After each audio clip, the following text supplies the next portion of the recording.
Good morning officers, आप सभी का स्वागत है एनएससी ऑनलाइन क्लासेस में। मेरा नाम है पूजा सोनी और आप सभी का स्वागत है आज के एरर डिटेक्शन सेशन में। आज एडवर्ब का पार्ट 2 आप देखने जा रहे हैं। यहाँ पर आप एडवर्ब के रिलेटेड जितना भी रूल सीखे थे पिछले सेशन में उसके बेस पर क्वेश्चंस करने जा रहे हैं हम लोग। पहला क्वेश्चन आपके स्क्रीन पर है, पढ़िए इसको। द इम्पोर्टेड आर्टिकल्स लिखा हुआ है। The imported articles which you sell are enough costly to allow the pocket of an ordinary man to buy them. यहाँ पे लिखा गया है कि जो आप इम्पोर्टेड आर्टिकल्स लाए हैं, जो आप इम्पोर्टेड आर्टिकल्स लेकर के आए हैं, वो खरीदने के लिए काफ़ी ज़्यादा कॉस्टली है पॉकेट ऑर्डिनरी मैन के लिए। ठीक है, तो यहाँ पे हम लोग क्या लिख सकते हैं, यहाँ पे लिखेंगे ये कॉस्टली के बाद हमारा एनफ आएगा। हमने पढ़ा था ना, रूल्स में हमने पढ़ा था, पिछला वीडियो याद से देख लीजिएगा। एनफ कब यूज़ करते हैं हम लोग, एनफ हमारा कॉस्टली के बाद आता है, ना कि कॉस्टली के पहले। एडवर्ब के बाद हमारा एनफ लिखा जाता है, तो एनफ हमारा कहाँ आएगा, the imported articles which you sell are costly enough, ठीक है, costly enough to allow the pocket of an ordinary man. Next, I met Neetu about 2 years ago and have remembered them since ever. यहाँ पे क्या होना चाहिए, for ever for नहीं होगा, since होना चाहिए for के जगह पे। क्यों, क्योंकि ever since हम लोग यूज नहीं करते, पैटर्न गलत है। ever since नहीं होता, ever for नहीं होता, ever since होता है। याद रखिएगा, ever for नहीं लिखा जाता, ever since लिखा जाता है। Next question, although he only earns 600 rupees a month he manages to support his family।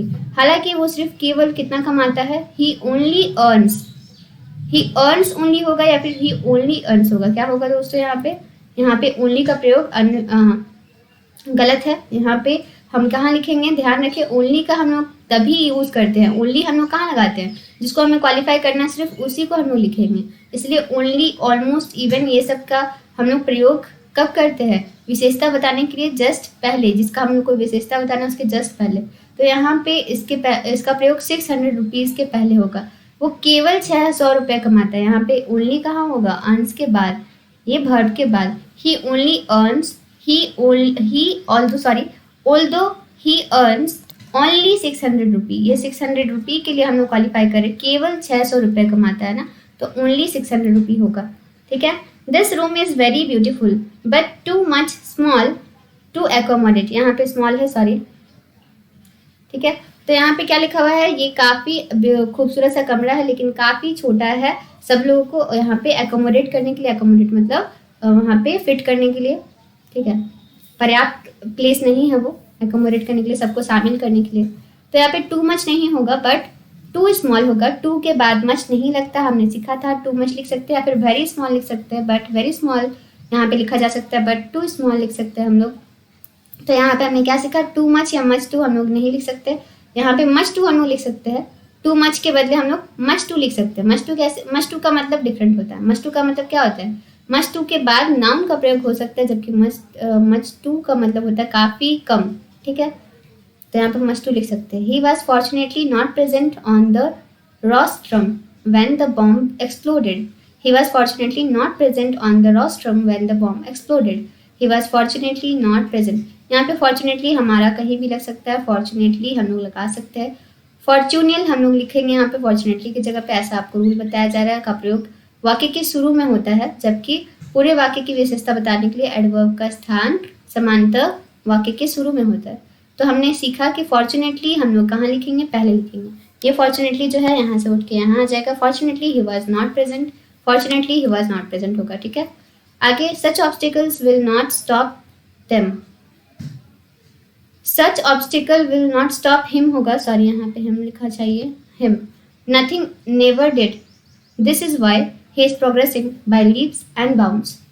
तो यहाँ पे क्या होगा, यहाँ पे एरर कहा है, नेवर एंड एवर। क्या होगा, never and ever. Never and did नहीं लिखा जाता, लेकिन नेवर के जगह पे हम लोग एवर एंड डिड लिखेंगे। नथिंग नेवर, नथिंग के बाद नेवर और नथिंग के बाद एवर क्या लिखा जाता है, नथिंग के बाद एवर लिखा जाता है, ना कि नथिंग के बाद नेवर। ठीक है, नथिंग के बाद नेवर नहीं, नथिंग के बाद एवर लिखा जाएगा। ठीक है, ये रूल है। Every member of the family is addicted to drinking and so Tom's. तो यहाँ पे सो इज टॉम होगा, सो टॉम इज नहीं होगा। यहाँ पे इज है, सॉरी, यहाँ पे इज है। सो टॉम इज के बदले सो इज टॉम होगा, मतलब उसके घर में सभी मेंबर, एक एक फैमिली का मेंबर जो है वो एडिक्टेड है, ड्रिंकिंग करने के आदी है, इसलिए टॉम भी है। तो यहाँ पे ये सो इज टॉम होगा, सो टॉम इज नहीं होगा। बोलचाल की भाषा में, अंग्रेजी कॉलेजियल लैंग्वेज में हम लोग यहाँ पे देख पा रहे हैं कि सब्जेक्ट के पहले प्रयोग होता है सहायक क्रिया का सो टॉम इज। ठीक, सो इज टॉम होगा, सो टॉम इज नहीं होगा। The buzz at the party was that a famous film star and politician would probably drop by or for a while. तो probable drop नहीं होगा, क्या होगा? Probably drop। क्या होगा? Probably drop। ठीक है, probably मतलब होता है possibly, likely to happen। drop by for a while होगा, थोड़े समय के लिए वहाँ पे उतरने वाले। More than half of the food, यहाँ पे क्या होगा? More than half the food products targeted at babies and toddlers have a high sugar content and are excessive sweet। Excessive sweet मतलब मीठा, स्वीट मतलब मीठा, एडजेक्टिव है। इसको क्वालिफाई करने के लिए एक्सेसिव अगेन एक एडजेक्टिव नहीं लगेगा, यहाँ पे भी एडवर्ब लगाना होगा। एक्सेसिवली होगा, एक्सेसिवली स्वीट होगा, ना कि एक्सेसिव स्वीट। अगला question, they came in quite so as not to wake the other in the dormitory. ठीक है, डॉर्मिटोरी मीन्स बरामदा। तो यहाँ पे बोला जा रहा है कि वो काफ़ी शांति से आए ताकि कोई और वहाँ पे जो बरामदे में सोए हुए लोग हैं वो जग ना जाए। तो दे केम इन क्वाइटली होगा कि क्वाइट होगा? वो कम, यहाँ पे केम जो है ये वर्ब है, वर्ब को क्वालिफाई करने के लिए हमने एक एडवर्ब लगाना है, तो हम क्वाइटली लिखेंगे ना कि quite. Owing to inflation restaurants have hiked their prices by approximate 30%। Approximate 30%, ये 30% क्या है? ये हमारा एडजेक्टिव है। ठीक है, 30% ये एडजेक्टिव ऑफ नंबर 30%। उसके पहले हमारा ये क्या है? ये भी एक एडजेक्टिव है, अप्रॉक्सीमेट। तो अप्रॉक्सीमेट लिखेंगे क्या? अप्रॉक्सीमेटली लिखेंगे, approximately 30%। Mister Sethi was not given a promotion, यहाँ पे गिवन है, sorry. Mister Sethi was not given a promotion because he is frequent absent. Absent तो सही है, वो एबसेंट करते हैं, एबसेंट। ठीक है, उसके पहले आप देख रहे हैं फ्रीक्वेंट लिखा हुआ है, तो क्या कोई एबसेंट फ्रीक्वेंट आपका फ्रीक्वेंसी जो बता रहा है वो फ्रीक्वेंट लिखा जाएगा कि एडवर्ब ऑफ फ्रीक्वेंसी कैसे लिखा जाता है? फ्रीक्वेंटली लिखा जाता है। तो यहाँ पे क्या होगा? फ्रीक्वेंटली। एडवर्ब ऑफ फ्रीक्वेंसी है फ्रीक्वेंटली, इसलिए हम यहाँ पर फ्रीक्वेंटली लिखेंगे ना कि frequent. I left hurry because it was getting dark. I left हरीली होगा, हम वहाँ से निकल गए जल्दबाजी में। यहाँ पे हरी नहीं होगा, क्या होगा? हरीली। ठीक है, हरीली या फिर हरीली। Next, he had he taken the medicine regularly he would have felt better more quicker। he would have felt है यहाँ पे, felt better more quicker, वो ज़्यादा अच्छा बेहतर फील करते और भी ज़्यादा जल्दी। तो यहाँ पे रेगुलरली है तो यहाँ पे क्विकली होना चाहिए ना कि क्विक। समझ गए? यहाँ पे रेगुलरली है तो यहाँ पे क्विकली होगा ना कि क्विकर। ठीक है, next, the club has lost a lot of business because of the poor maintained facility।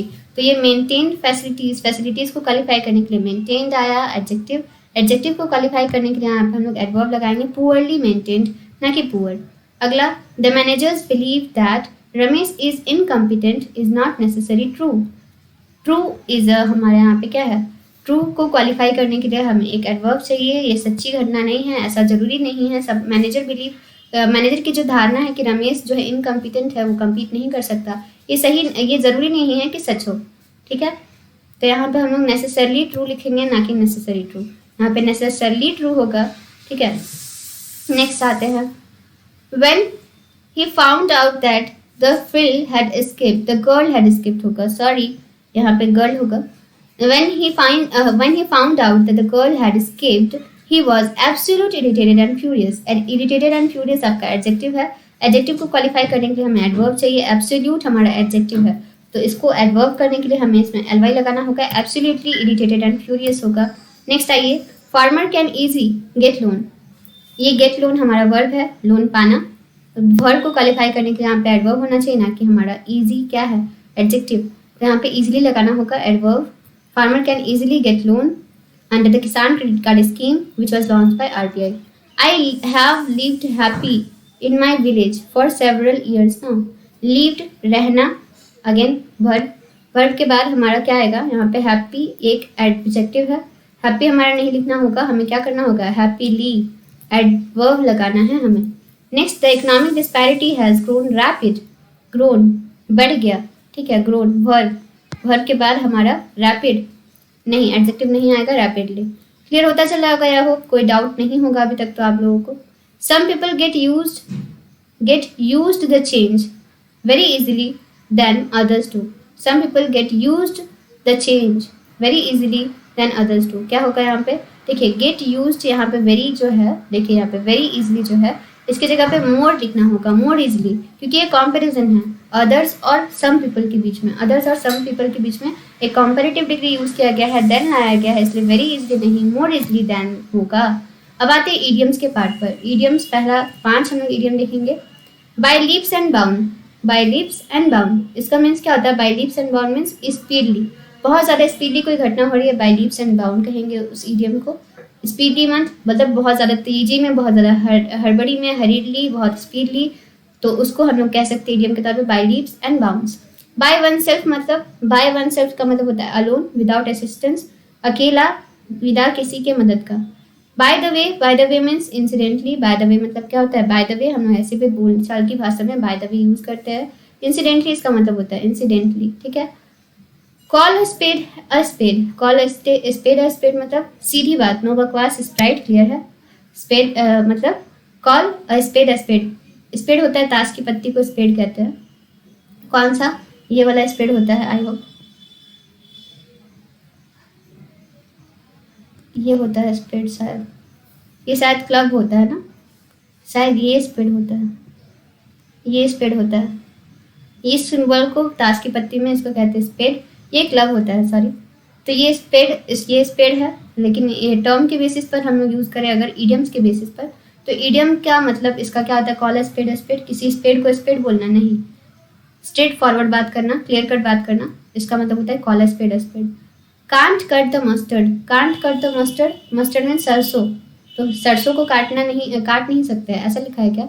नहीं, यहाँ पे क्या लिखा है? Someone who isn't adequate enough to compete और पार्टिसिपेट, कोई ऐसा व्यक्ति जो कम्पीट करने के लिए या पार्टिसिपेट करने के लिए अभी एलिजिबल नहीं है, इनएडिक्वेट है, तो उसको बोलेंगे can't cut the mustard. Can't cut the mustard means unable to compete या पार्टिसिपेट।